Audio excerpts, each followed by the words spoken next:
أعوذ بالله من الشيطان الرجيم சபிக்கப்பட்ட ஷைத்தானை விட்டு அல்லாஹ்விடம் நான் பாதுகாப்பு தேடுகின்றேன்.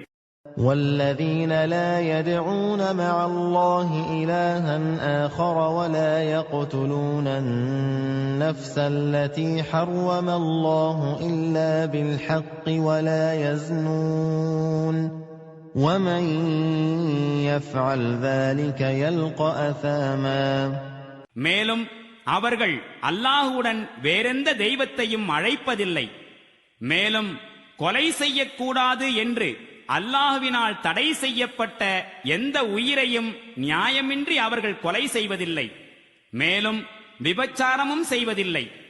யாரேனும் இச்செயல்களை செய்தால் அவன் தன் பாவத்திற்கான கூலியை பெற்றே தீருவான். يضاعف له العذاب يوم القيامة ويخلد فيه مهانا. மறுமை நாளில் அவனுக்கு இரட்டிப்பு தண்டனை அளிக்கப்படும். மேலும் அதிலேயே இழிவுக்குரியவனாய் என்றென்றும் அவன் வீழ்ந்து கிடப்பான்.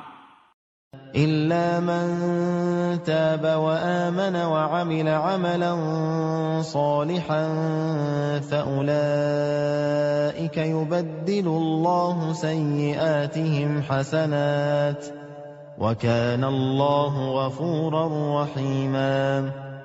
ஆனால் இந்த பாவங்களுக்கு பின்னர் எவர் மன்னிப்பு கோரி மேலும் நம்பிக்கை கொண்டு நற்செயலும் புரிய தொடங்கிவிட்டிருக்கின்றாரோ அவரை தவிர இத்தகையோரின் தீமைகளை அல்லாஹ் நன்மைகளாக மாற்றிவிடுவான்.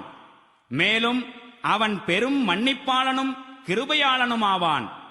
ومن تاب وعمل صالحا فإنه يتوب إلى الله متابا. எவர் பாவ மன்னிப்பு கோரி நற்செயலை மேற்கொள்கின்றாரோ அவர் அல்லாஹுவின் பக்கம் எவ்வாறு திரும்பி வர வேண்டுமோ அவ்வாறு திரும்பி வருகின்றார்.